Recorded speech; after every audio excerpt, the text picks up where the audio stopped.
स्वागत करता हूं दोस्तों, मैं आपके अपने YouTube चैनल द टेक्सीएस में।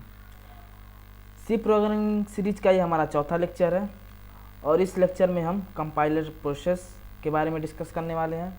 हम ये इसमें देखेंगे कि जब हम कोई भी सी प्रोग्राम लिखते हैं और उसको कंपाइल करते हैं तो उसके बिहाइंड द सीन, उसके पीछे कौन सी कहानी चलती है, क्या होता है जब कंपाइलेशन होता है, इसके विषय में आज डिस्कस करने वाले हैं।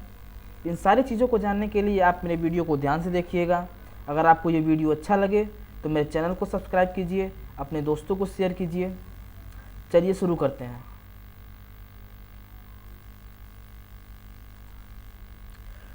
तो कंपाइलेशन प्रोसेस जानने के पहले एक बार मैं ये बता देता हूँ आप लोगों को कंपाइलेशन होता क्या है। The process of converting the source code. The process of converting the source code. Source code मतलब ये जो भी सी प्रोग्राम हम अपने आईडी पे लिखते हैं उसको सोर्स कोड कहा जाता है। Into object code. Object code का मतलब हो गया मशीन कोड। ये देखिए आपके सामने एक इमेज खुल के आ गया जिसको मशीन कोड बोला जाता है। ये बाइनरी डिजिट में होता है। ये चीज़ें मैं आपको पहले भी बता चुका हूँ, एक बार और बता दे रहा हूँ रिवीजन के तौर पे। एक बहुत ही खास बात मैं आपको बता दूँ, अगर इसमें कुछ चीज़ें आपको समझ में न आए तो उसको ज़्यादा कंसीडर मत कीजिएगा, इसके टेक्निकलिटी पे मत जाइएगा। ये बस आपको इंटरेस्ट बनाने के लिए मैं आपको ये सारी चीज़ें बता रहा हूँ कि आप ये जानें कि जब चीज़ें कंपाइल होती हैं तो उसके पीछे क्या कहानी चलता है। हमें कंपाइलर डिजाइन नहीं करना कि हम हर एक चीज़ों को बारीकियों से समझें। हमें प्रोग्रामिंग करना है और हम प्रोग्राम बनाना सीखेंगे, हम विजुअलाइजेशन सीखेंगे, हम लॉजिकल स्किल सीखेंगे, हम प्रोग्रामिंग स्किल सीखेंगे। इसलिए इस बातों को ध्यान देते हुए हम आगे करते हैं। तो कंपाइलेशन प्रोसेस 4 स्टेप में होता है। ये 4 स्टेप कौन कौन से? प्री प्रोसेसिंग है, कंपाइलिंग है, असेंबलिंग है, लिंकिंग है। कोई भी सी लैंग्वेज चाहे कोई भी प्रोग्रामिंग लैंग्वेज अगर कंपाइल होता है तो इन चारों फेज से होके गुजरता है। हर एक फेज में अलग अलग चीज़ें होती हैं। थोड़ा सा मैं आपको आइडिया दे देता हूँ कि जब सी प्रोग्राम प्री प्रोसेसर के पास जाता है तो उसमें से कमेंट का रिमूवल हो जाता है, मैक्रोज का एक्सपेंशन हो जाता है, हेडर फाइल का इंक्लूजन होता है। ये सारी चीज़ें मैं आपको डिटेल में आगे आने वाले लेक्चर में सारी चीज़ें मैं बताऊंगा, इसलिए आपको ज़्यादा टेंशन लेने की ज़रूरत नहीं है। उसके बाद प्रोग्राम कंपाइल के पास जाता है, कंपाइलर के पास। कंपाइलर क्या करता है, जो sum.c की फाइल होती है, जो जिस भी आप फाइल नेम से चीज़ों को सेव कर रहे हैं उसके साथ एक एक्सटेंशन जोड़ा जाता है। अभी आगे मैं आपको दिखाऊंगा वो एक्सटेंशन क्या है। तो उस एक्सटेंशन को कंपाइलर क्या करता है, उसके सिंटेक्स को चेक करता है और उसको असेंबली लैंग्वेज में कन्वर्ट करता है। असेंबली लैंग्वेज में कन्वर्ट होने के बाद वो असेंबलर के पास जाता है और असेंबलर के पास जाने के बाद वो असेंबलर के पास जाता है और असेंबलर क्या करता है, उसको मशीन कोड में चेंज करता है। उसके बाद वह लिंकर के पास जाता है और लिंकर अपना काम करता है। आगे हम इसको थोड़ा सा और डिटेल में बताते हैं कि चीज़ें होती क्या हैं। देखिए दोस्त, मान लीजिए हमारा कोई सी प्रोग्रामिंग है, हमने कोई कोड लिखा है। उस कोड को हमने नाम दिया first.c। यहाँ पे जो फर्स्ट है वो फाइल नेम है और जो आप सी देख रहे हैं .c ये एक्सटेंशन है। तो ये जो सी प्रोग्राम है ये प्री प्रोसेसर के पास जाएगा। प्री प्रोसेसर क्या करेगा, जितने भी इसमें कमेंट लाइन होंगे, कमेंट लाइन बोले तो वो सारी चीज़ें जो मेन कोडिंग का हिस्सा नहीं है, मेन प्रोग्राम का हिस्सा नहीं है, प्री प्रोसेसर उसको रिमूव करेगा। साथ साथ हैज से स्टार्ट होने वाले स्टेटमेंट को हैंडल करेगा। जैसे यहाँ पर क्या दिया है, हैज इंक्लूड studio.h। तो ये क्या करेगा, studio.h का इसके कहने का अर्थ है कि studio.h नाम का हेडर फाइल इस प्रोग्राम के साथ इंक्लूड कर दो। तो प्री प्रोसेसर क्या करेगा, हेडर फाइल्स को लाकर इस प्रोग्राम के साथ अटैच करेगा और ये मिलकर बनाएंगे फर्स्ट डॉट आई, मतलब आई एक्सटेंशन की फाइल। अब उस आई एक्सटेंशन के फाइल में हैज वाले ऑप्शन नहीं रहेंगे, उसके जगह हेडर फाइल्स आ जाएगी। हेडर्स फाइल्स में बहुत सारी स्टेटमेंट, बहुत सारे प्रोग्राम पहले से लिखे होते हैं, जिसकी वजह से इसकी साइज इससे बड़ी होती है। अब ये क्या करेगा, फर्स्ट डॉट आई जो फाइल जो होती है, जो टेम्पररी प्री प्रोसेस्ड फाइल है, वो कंपाइलर के पास जाएगी। कंपाइलर क्या करेगा, इसके सिंटैक्स को चेक करेगा। ये जो फर्स्ट डॉट आई फाइल है उसके सिंटैक्स को चेक करेगा, साथ साथ इसको असेंबली लैंग्वेज में चेक करेगा, सॉरी असेंबली लैंग्वेज में चेंज करेगा। उसको चेंज करने के बाद ये जो है फर्स्ट डॉट एस में कन्वर्ट होगा। अभी इसमें वो चीज़ें बताई नहीं गई हैं, इसको तो उसको कंपाइलर में इसको जोड़ दिया गया है, लेकिन कंपाइलर के बाद फर्स्ट डॉट आई जो फाइल होती है वो असेंबलर के पास जाती है। असेंबलर क्या करता है, असेंबलर उसको मशीन कोड में चेंज करता है, जो यहाँ पर कंपाइलर के साथ दिखाया गया है। कंपाइलर के साथ नहीं, ये असेंबलर करता है मशीन कोड में चेंज और उसको ओबीजे फाइल में कन्वर्ट करता है। अब ये मशीन कोड में तो कन्वर्ट हो गया है, हम जो फर्स्ट डॉट ओबीजे फाइल है उसको लाइब्रेरी फाइल के साथ जोड़कर लिंकर क्या करता है, एग्जीक्यूटेबल फाइल में कन्वर्ट करता है। हमारे कहने का मतलब है हमने इंग्लिश भाषा सीख ली है और वो किताब हमारे पढ़ने लायक हो गई है, लेकिन उस किताब में भी ऐसे बहुत से शब्द होंगे जो हमारी समझ में नहीं आएंगे, तो इसके लिए हम डिक्शनरी की सहायता लेंगे। वह डिक्शनरी का काम यहाँ पर लाइब्रेरी फाइल कर रहा है। कंपाइलर ने फर्स्ट डॉट एस फाइल में कन्वर्ट किया, उसके बाद उसको असेंबलर के पास भेजा, असेंबलर ने उसको ओबीजे फाइल मतलब ऑब्जेक्ट फाइल में कन्वर्ट किया और ये सारी की सारी मशीन कोड में कन्वर्ट हो चुकी हैं। फिर भी ऑपरेटिंग सिस्टम इसको पढ़ नहीं पाएगा, क्योंकि इसमें ऐसा बहुत कुछ लिखा हुआ है जो ऑपरेटिंग सिस्टम समझ नहीं पाएगा, जिसकी वजह से लिंकर क्या करेगा, लाइब्रेरी फाइल्स को लेके आएगा। लाइब्रेरी फाइल्स में पहले से ही सारी चीज़ें लिखी हुई हैं, तो अब ये लिंकर के लिए इस फाइल्स को आसान हो गया पढ़ना, और क्या करेगा, लिंकर इसको कन्वर्ट कर देगा एग्जीक्यूटेबल फाइल में।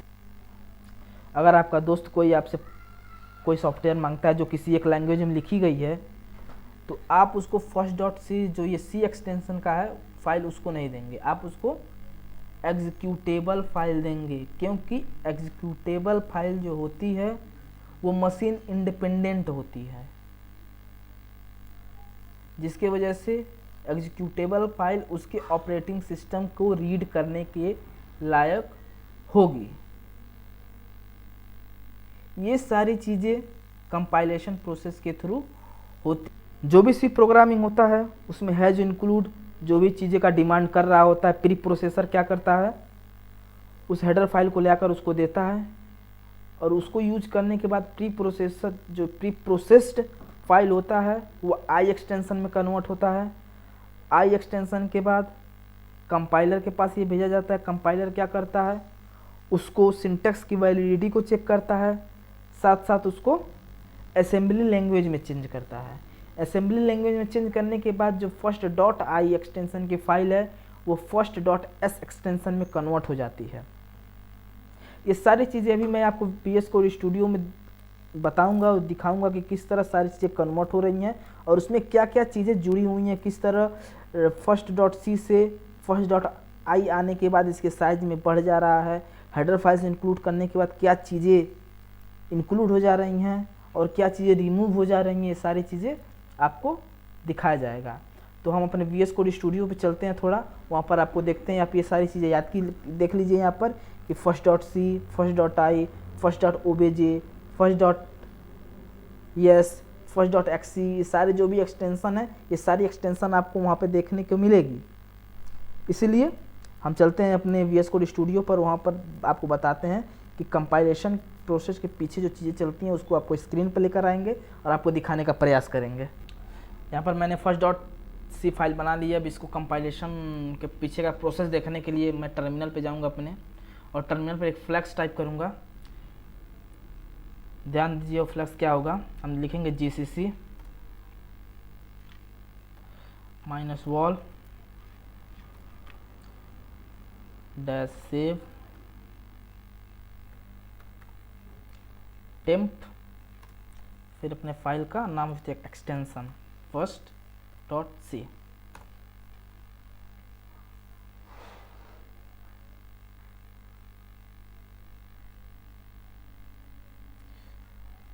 थोड़ी स्पेलिंग की मिस्टेक होने की वजह से ये कमांड लाइन एग्जीक्यूट नहीं हो पाया। मैं वापस से टाइप करता हूँ, यहाँ पर टेम्प नहीं टेम्प्स रहेगा। GCC वॉल, सारी गलती आपके सामने हो रही हैं। इससे अर्थ है कि आपको समझने को मिलेगा कि हाँ ऐसा करने से ये हो सकता है, और ये काफ़ी अच्छी चीज़ है, तो इसको अदरवाइज मत लीजिएगा। इंसान सीखता है, जब कुछ सिखाता है तो उससे गलतियाँ होती हैं, और गलती सीखने का हमारा पहला सीढ़ी होता है। तो यहाँ पर हमारा कमांड लाइन ठीक है, मैं इंटर करूँगा। ओहो, छोटी छोटी गलतियाँ। ये W जो हमने यूज़ किया है इसका कैपिटल पे रहेगा, देख लीजिए आप लोग। इतना मिस्टेक करने से आपका डायरेक्ट सारी चीज़ें आप चक्कर में पड़ सकते हैं कि क्या हो गया। अगर आपको जानकारी ना हो कि कैसे हो रहा है तो आप फंस सकते हैं काफ़ी बेहतरीन तरीके से, और आप भाग भी सकते हैं इससे सारी चीज़ों से। लेकिन नहीं, हमें अंतिम क्षण तक लगे रहना चाहिए। हम इंटर करेंगे। यहाँ पर देखिए सारी चीज़ें आ गई हैं। ये सी प्रोग्राम ऑफ first.i मतलब प्री प्रोसेस्ड, first.s, first.o, इस सारी चीज़ों में कन्वर्ट हो चुका है। तो जो सी प्रोग्राम है सबसे पहले प्री प्रोसेसर के पास जाता है, और प्री प्रोसेसर क्या करता है, जो है जो इंक्लूड चीज़ें जो डिमांड कर रही हैं वो सप्लाई करता है। यहाँ पर स्टूडियो मतलब studio.h फाइल को ये अटैच करेगा, तो इस फाइल के साथ स्टूडियो फाइल भी अटैच हो जाएगी, जिससे इसका साइज बढ़ जाएगा। आपको मैं दिखाता हूँ कि साइज कितना बढ़ सकता है। ये देखिए, ये first.i आपका है, इतना सारा स्टेटमेंट इसके साथ ऐड हो चुका है। और लास्ट में हमारा जो प्रोग्राम है आप देख सकते हैं first.c यहाँ पे है, जिसमें से हैज इंक्लूड जो ऑप्शन था, ये हैज इंक्लूड वाला ऑप्शन वो जा चुका है। और ऊपर जो हेडर फाइल का डिमांड था, जो हेडर फाइल का इंक्लूजन करने के लिए हैज इंक्लूड कर रहा था, वो हेडर फाइल यहाँ पर अटैच हो चुका है। आप साफ साफ देख पा रहे हैं, सारी चीज़ें प्रैक्टिकली हो रही हैं आपके सामने। उसके बाद क्या होता है, उसके बाद ये सारी चीज़ें first.c से प्री प्रोसेसर इसको first.i में कन्वर्ट करता है। first.i के बाद ये कंपाइलर के पास जाती हैं, और कंपाइलर इसके सिंटैक्स को चेक करता है, और उसको क्या करता है, असेंबली लैंग्वेज में चेंज करता है। असेंबली लैंग्वेज में चेंज करने कंपाइलर चेंज करने के बाद इसको first.s में कन्वर्ट करता है। तो ये सारी चीज़ें जो है वो असेंबली लैंग्वेज में है। अगर आप थोड़ा बहुत भी वाकिफ़ हो गए असेंबली लैंग्वेज से तो आप समझ पाएंगे, लेकिन हमें बस देखना है कि चीज़ें बदल कैसे रही हैं, हमें इसके अंदर नहीं जाना, क्योंकि हमें कंपाइलर पहले ही बता चुका होगा, हमें कंपाइलर डिज़ाइन तो करना नहीं है। उसके बाद क्या करता है, ये sum.s के बाद ये असेंबलर के पास जाता है, और असेंबलर इसको क्या करता है, मशीन कोड में कन्वर्ट करता है। मशीन कोड हमारे ख्याल से एडिटिंग के द्वारा सपोर्ट नहीं करेगा, फिर भी हम कोशिश करते हैं आपको मशीन कोड जो ओ फाइल है first.o उसको चलाकर दिखाते हैं। ये देखिए, this is not a display in editor because it is either binary. Machine code binary में ही होता है, आपको इसके पहले भी मैं बता चुका हूँ। अब ये first.o क्या करता है, अब लिंकर के पास जाएगा, उसके बाद ये एग्जीक्यूटेबल फाइल में कन्वर्ट होगा। ये भी आपको नहीं शो करेगा, क्योंकि एग्जीक्यूटेबल फाइल भी बाइनरी में होता है। तो आप देख पाएँ कि किस तरीके से सारी चीज़ें कंपाइलेशन प्रोसेस में सारी चीज़ें बदल गई, किस तरह से कंपाइलेशन का प्रोसेस हुआ, हर एक स्टेप आपको बताया गया प्रैक्टिकली। मैं होप करता हूँ आपको ये वीडियो पसंद आई है।